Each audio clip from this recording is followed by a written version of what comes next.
Morning students, ये आपका part 6 video इस चैप्टर का पार्ट 6 वीडियो में एक्सरसाइज 5.2 पे है। क्वेश्चन नंबर है 24। कह रहे यदि Tn जो है किसी एपी का nवां पद है इस प्रकार कि इसके चौथे और सातवें पद का अनुपात 2/3 है, तो इसके 8वें और 9वें पद का अनुपात निकालना है। तो मान लेते हैं, माना एपी का प्रथम पद ए तथा सार्व अंतर डी है। चलिए अब देखिए यहाँ पे चूंकि आपके पास दिया है कि चौथे और सातवें पद का अनुपात जो है 2/3 है, तो चौथा पद के लिए a प्लस 3d और सातवें पद के लिए a प्लस 6d बराबर में 2/3। क्रॉस मल्टीप्लाई करते हैं, 3a प्लस 9d बराबर में 2a प्लस 12d। इसको लाके इधर घटाते हैं, 3a माइनस का 2a और इधर हो जाएगा 12d माइनस का 9d। तो यहाँ घटाओगे तो a और यहाँ घटाओगे तो 3d, यानी कि a बराबर 3d हुआ। हमें निकालना है किसका, तो 8वें पद का और 9वें पद का अनुपात। तो 8वां पद के लिए a प्लस हो जाएगा 7d और 9वें पद के लिए a प्लस 8d। a की जगह पे यहाँ पे 3d रख सकते हैं ना, a का जो वैल्यू है। चलिए, और नीचे भी वही 3d प्लस में 8d, तो ऊपर 10d हो जाएगा और नीचे 11d। डी से डी काट दो, यानी कि 10/11 यहाँ पे 8वें और 9वें पद का अनुपात आ गया। समझ गए। क्वेश्चन नंबर 25 देखो, कह रहा है 3 अंकों वाली सभी पूर्णांक संख्याएं जो 5 से विभाज्य है की संख्या कितनी होगी यह बताना। मतलब कि 3 अंक वाली 5 से भाग लगने वाली कितनी संख्याएं होंगी उसको निकालना है। मान लेते हैं, माना 5 से विभाज्य 3 अंकीय संख्याओं की संख्या n है। मान लेते हैं कि n है। तो अच्छा बताओ, तो 5 से विभाज्य 3 अंकीय संख्या क्या क्या होंगी। 3 अंकीय संख्याएं जो होंगी वह कौन कौन सी होंगी, पहले ये बताइए। तो 3 अंकीय संख्या में सबसे छोटा आएगा 100, जो 5 से भाग लगेगा, 105, फिर 110, ऐसे ही बढ़ते जाएगा और लास्ट 995 तक जाएगा। क्योंकि अब इसके बाहर जाओगे तो 1000 आ जाएगा, 1000 4 अंक वाला हो जाएगा। तो 3 अंक वाले यही सब ना होंगे। तो यहाँ देखो, प्रथम पद यानी कि a ले लेंगे 100, सार्व अंतर यानी कि d हो जाएगा आपका a2 माइनस a1 यानी 105 माइनस 100 यानी d बराबर आ जाएगा 5। ठीक है। और nवां पद जो होगा, nवां पद यानी tn क्या हो जाएगा आपका 995 हो जाएगा, क्योंकि टोटल n संख्या है। चलिए, इसका फॉर्मूला लगा दो, a plus n minus 1 into D बराबर में 995। a का वैल्यू रख दो 100 प्लस n माइनस 1 डी के जगह पे 5 बराबर में 995। 100 को ला के इधर घटाओ तो यहाँ हो जाएगा आपका, चलिए यही घटा देते हैं, सॉरी वो दूसरे क्वेश्चन में छूटा हुआ था, इसको ले जाते हैं उधर घटाने के लिए। n माइनस 1 इंटू 5 बराबर 995 माइनस में 100। चलिए, तो n माइनस 1 इंटू में 5 बराबर यहाँ पे कितना आ जाएगा आपका 895। 5 को ले जाएंगे भाग में, 895 बटा में 5 से ले जाएंगे एक बार में 3 बजेगा, 5 7 35, 5 9 45, एक जाकर जोड़ दो 180 आ जाएगा। यानी कि यहाँ कह सकते हैं कि 5 से विभाज्य, यहाँ लिख देते हैं, अतः 5 से विभाज्य 3 अंकीय संख्याओं की संख्या कितनी हो जाएगी 180। समझ गए। चलते अगले क्वेश्चन पे। क्वेश्चन नंबर 26 देखिए, कह रहा है 7 से विभाज्य 3 अंकों वाली कितनी संख्या है, यह आपको निकालना है। चलिए, तो यहाँ लिखते हैं, माना 7 से विभाज्य 3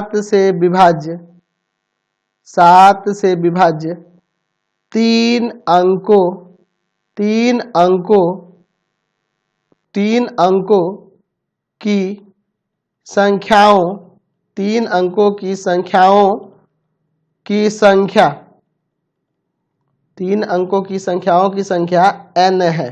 ठीक है। चलिए, उसी तरह से यहाँ फिर लिखेंगे कि 7 से विभाज्य 3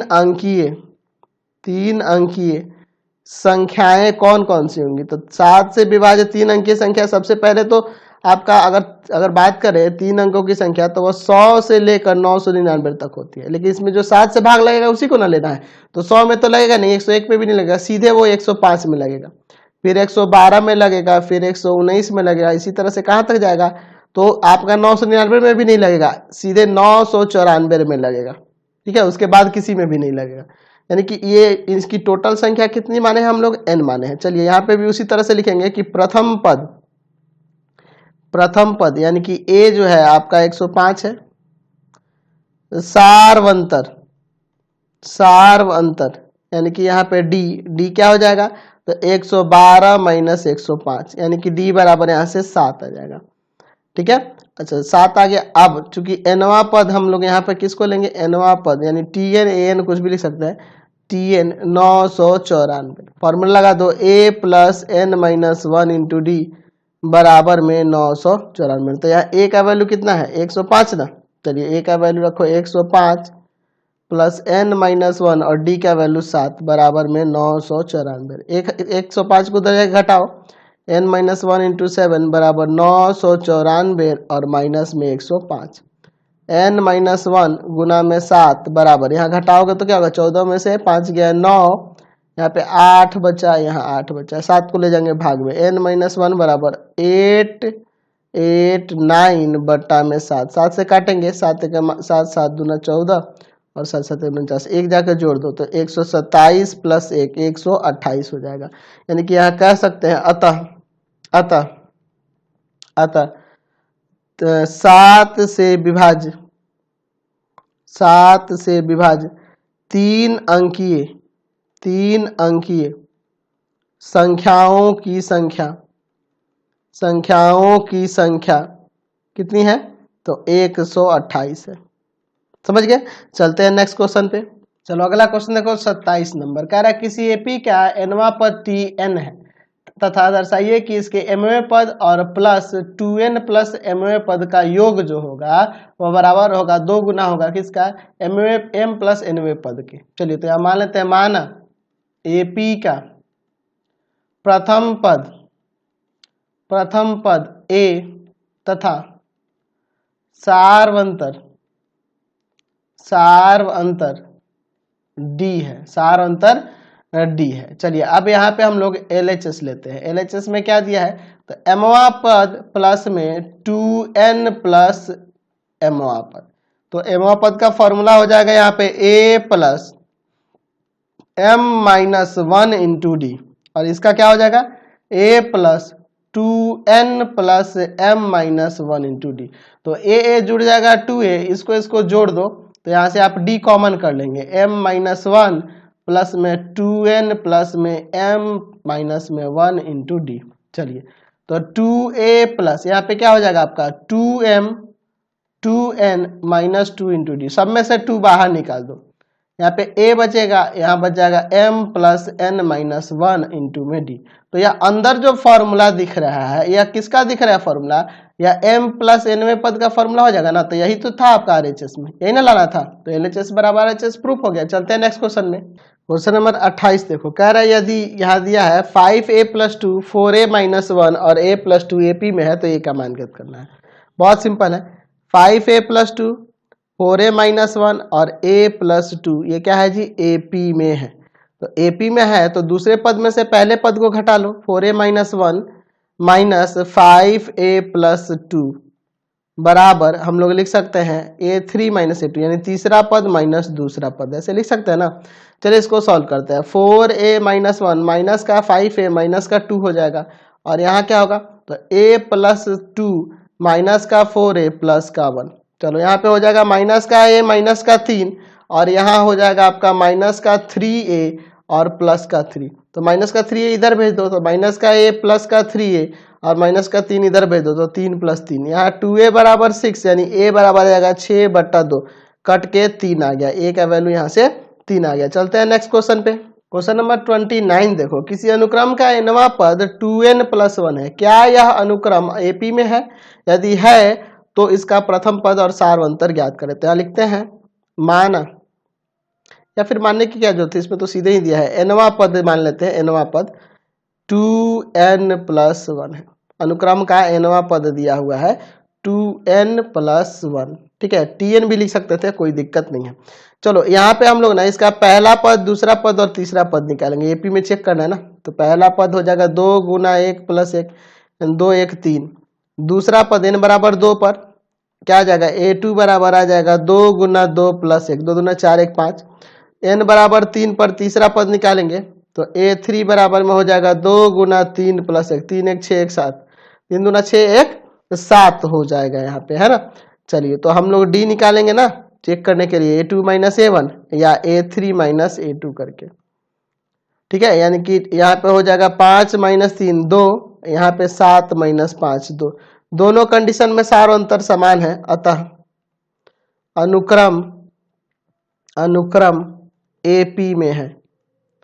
अच्छा, अनुक्रम एपी में है तो इसका प्रथम पद और सार अंतर पूछ रहा है, तो प्रथम पद क्या हो जाएगा, प्रथम पद यानी कि ए क्या हो जाएगा आपका 3 ना। अच्छा, और सारवंतर यानी वही डी जो निकाले हुए हैं अभी हम लोग, सारवंतर जो है आपका 2 हो जाएगा। समझ गए। चलते हैं नेक्स्ट क्वेश्चन पे।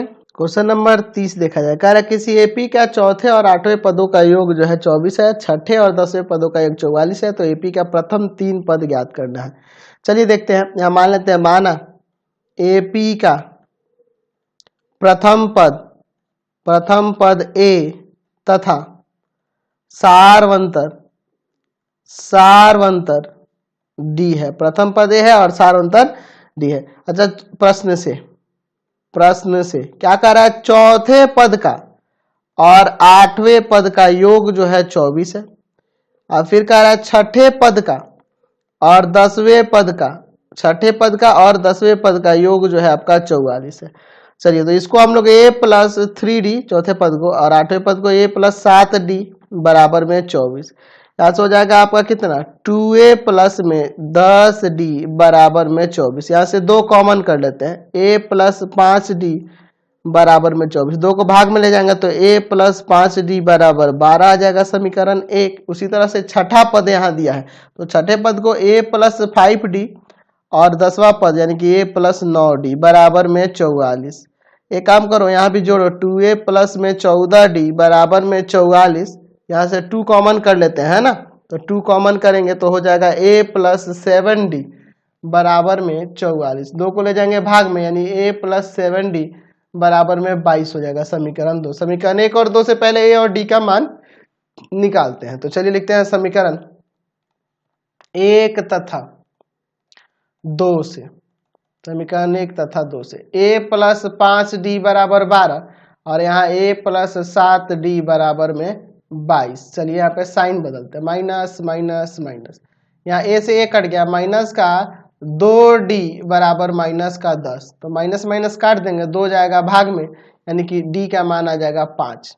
तो d का मान समीकरण किस में रख दें, 1 2 किसी में भी, समीकरण 1 में रखने पर, समीकरण 1 में रखें। समीकरण 1 है आपका a + 5d बराबर में 12, d की जगह 5 रखना है ना जी। चलिए तो हो जाएगा a + 5 गुना 5 बराबर में 25, 25 को जाके घटा दो, 12 में से 25 को घटाओगे तो a बराबर -13 आ जाएगा। तो हमें AP के प्रथम 3 पद निकालने थे, AP के प्रथम 3 पद यानी कि a होगा, a + d होगा, a + 2d होगा, है ना। a के और d का वैल्यू रख दो, a का -13 + d का 5, -13 + 2 गुना 5। चलिए -13 का 8 आ जाएगा और यहाँ 10 में से -13 यानी कि आ गया -3, तो -13 -8 -5। समझ गए। चलते हैं नेक्स्ट क्वेश्चन पे। क्वेश्चन नंबर 31 देखिए, कह रहा है एक आदमी की नियुक्ति इस तरह से होती है, इस वेतन पे होती है, यानी कि शुरू में उसका वेतन मिल रहा है 700 रुपये, 700 रुपये पे जॉब पकड़ा, हर साल उसका 40 रुपये मासिक जो है बढ़ जा रहा है, हर एक साल 40 रुपये बढ़ रहा है उसका महीना, मतलब पहले साल में उसको 700 रुपये महीना मिला है तो अगले साल में उसको 740 रुपये महीना मिलेगा। तो कह रहा है 1500 रुपये वेतन पर उसको, मतलब 1500 रुपये उसका हाईएस्ट वेतन है, तो बताइए कि कितने वर्ष में उसका अधिकतम वेतन पर पहुंच जाएगा, मतलब कि 1500 रुपये वर्ष को मासिक वेतन कितने वर्ष बाद उसे मिलने लगेगा। तो मान लेते हैं, माना n वर्ष में व्यक्ति का मासिक वेतन, मासिक वेतन, मासिक वेतन अधिकतम होगा, अधिकतम होगा। मान लेते हैं n वर्ष में उसका मासिक वेतन अधिकतम होगा। तो प्रारंभ का वेतन क्या होगा? प्रारंभ का वेतन, मासिक वेतन, प्रारंभ का मासिक वेतन मतलब जब वो लगा है जॉब पर, यानी कि ए बराबर आपका 700 रुपये हो जाएगा। 700 रुपये में काम करना शुरू हुआ। अच्छा, प्रत्येक वर्ष, प्रत्येक वर्ष, प्रत्येक वर्ष, सॉरी, प्रत्येक वर्ष वेतन में वृद्धि, और उसके मासिक वेतन में प्रत्येक वर्ष वृद्धि जो हो रही है वो 40 रुपए की हो रही है। अच्छा, n वर्ष में, n वर्ष में मासिक वेतन, मासिक वेतन n वर्ष में उसका क्या होगा? तो मासिक वेतन जो है n वर्ष में, यानी an बराबर में है 1500 रुपए। ठीक है। अच्छा, तो यहाँ पे फॉर्मूला लगा दो, a plus n minus 1 into D बराबर में 1500। ठीक है, a का value 700 plus n minus 1 D के जगह पे 40 बराबर में 1500। 700 को ले जाके उधर घटा देंगे तो n माइनस 1 इंटू 40 बराबर में 1500 माइनस का 700। n माइनस 1 इंटू 40 बराबर कितना आ जाएगा यहाँ पे? तो यहाँ घटाओगे तो 800। 40 को भाग में भेज दे जी, यानी कि 40 को भाग में भेज दोगे 800 बटा में 40, 0 से 0 कट गया, 4 20 आ जाएगा, एक जाके जुड़ जाएगा, यानी 21 वर्ष। तो 21 वर्ष, 21वें वर्ष में उसका मासिक वेतन जो है कितना हो जाएगा? तो वह 1500 रुपये हो जाएगा। तो पूछ रहा है कितने वर्ष बाद? तो 21वें वर्ष में हो जाएगा, लेकिन बाद में पूछ रहा है, अतः यहाँ लिख सकते हैं कि 20 वर्ष बाद। हम लोग 21वें वर्ष में कह रहे हैं इसका इतना हो जाएगा, तो 20 वर्ष बाद है ना 21 वर्ष आता है, 20 के बाद है ना 21 आता है, तो 20 वर्ष बाद, 20 वर्ष बाद मासिक वेतन 1500 रुपए यानी अधिकतम होगा, 1500 रुपए होगा। ठीक है, 20 वर्ष बाद माने 21वें वर्ष में उसका मासिक वेतन 1500 रुपए हो जाएगा। चलिए क्वेश्चन नंबर 32 देखो, बैंक में जमा की गई राशि, एक राशि जमा होती है जो 4 वर्ष में 600 रुपये बन, मतलब 4 साल बाद वो 600 रुपये हो जा रही है और 12 वर्ष बाद वह 800 रुपये हो जाती है। तो जमा की गई राशि और प्रत्येक वर्ष में जोड़े गए ब्याज ज्ञात कीजिए। तो मान लेते हैं, माना जमा की गई राशि, जमा की गई राशि ए है, ए रुपए है, तथा प्रत्येक वर्ष जोड़ा गया ब्याज, जोड़ा गया ब्याज, जोड़ा गया ब्याज जो है, जोड़ा गया ब्याज डी है, मतलब डी रुपए हर एक साल ब्याज जोड़ रहा है उसमें। ठीक है, प्रश्न से। अच्छा, 4 वर्ष बाद कह रहा है, यानी 5वें वर्ष में ना, 4 वर्ष बाद, 4 वर्ष बाद यानी कि 5वें वर्ष में, या ऐसे कह सकते हैं कि 4 वर्ष पूरा होने के बाद यहाँ कह रहा है ना, यानी कि 4 वर्ष बाद हो रहा है यहाँ पे, 4 वर्षों में, यानी 4 साल बीत रहा है तब, यानी कि 5वें वर्ष में यह आपको मैच्योर होकर मिल रहा है। 5वें वर्ष के शुरुआत में ही आपको मिल जा रहा है 600 रुपये। ठीक है, आपकी राशि मैच्योर होकर 600 रुपये हो रही है, यानी कि यहाँ पे A4 4 वर्ष बाद यानी 5वें वर्ष में 600 रुपये है। समझ रहे ना बात को? अच्छा, और 12वें वर्ष में यानी 12 साल जब पूरा हो जाएगा, 12 वर्षों में यानी कि 12 साल जब पूरा हो जाएगा, यानी 13वें वर्ष में, 12वें साल के अंत में यानी 13वें वर्ष के शुरुआत में जो मिल रहा है वह 800 रुपये हो रहा है। समझ रहा है ना बात को? तो यहाँ से A प्लस में क्या हो जाएगा यहाँ पर, सॉरी 4 वर्ष में कह रहा है ना, 4 वर्षों में, तो यहाँ पे A5 लेना, यहाँ पे A30 लेना। समझ रहे हो ना बात को, मैं क्यों ऐसा कर रहा हूं, है ना? 4 वर्षों में, 4 वर्षों में यानी कि 4 साल बाद, यानी 5वें वर्ष के शुरुआत में इसको मिल रहा है, यानी A5 इसको लेंगे और इसको A30 लेंगे। 12 वर्ष बाद, 12 वर्ष के बाद यह पूरा हो रहा राशि, यानी A30 लेंगे। तो यह A प्लस 4D हो जाएगा बराबर में 600, और यह हो जाएगा A प्लस 12D बराबर में 800। चलिए इसको समीकरण 1 और इसको समीकरण 2, साइन बदलो, यह कट जाएगा, यहाँ पे आ जाएगा माइनस का 8D और यहाँ माइनस का 200, माइनस माइनस काट दो, इसको ले जाओ भाग में, आ जाएगा 25। तो D का मान समीकरण समीकरण 1 में रखने पर, समीकरण 1 में रखने पर तो क्या हो जाएगा समीकरण 1? तो समीकरण 1 है आपका a प्लस 4d बराबर में 600।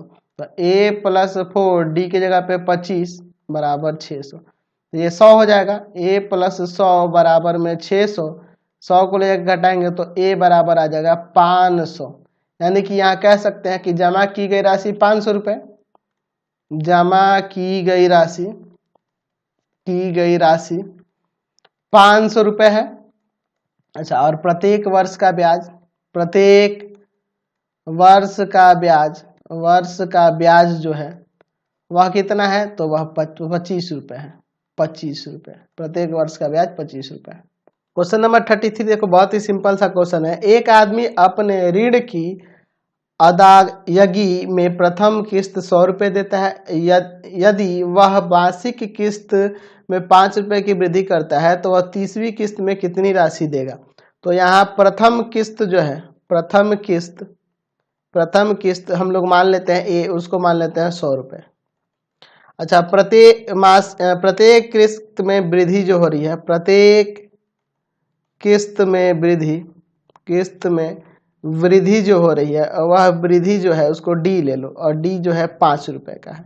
हमें कह रहा है कि 30वीं किस्त की राशि, 30वीं किस्त की राशि कितनी होगी यह आपको बताना है। तो 30वीं किस्त की राशि मतलब a प्लस 29d हो जाएगा ना जी, ठीक है। यानी हो जाएगा a के जगह पे 100 और प्लस 29 गुना 5, तो 100 प्लस 29 में 5 से गुना करो 145, दोनों को जोड़ दो, यहाँ से 245 रुपए इसकी 30वीं किस्त होगी। बहुत ही सिंपल सा क्वेश्चन था। एक्सरसाइज आपका कंप्लीट हो गया। इस वीडियो को यहीं पे एंड करते हैं। प्लीज आप चैनल को सब्सक्राइब करेंगे, वीडियो को लाइक शेयर करेंगे, और इससे रिलेटेड जो भी आपको वीडियो देखना होगा सीधे डिस्क्रिप्शन में जाना। डिस्क्रिप्शन में मैंने पूरे बुक का लिंक दिया है, तो प्लीज वीडियो को शेयर करेंगे, लाइक शेयर करेंगे। Thanks for watching the video, और कॉमेंट करके जरूर बताएंगे।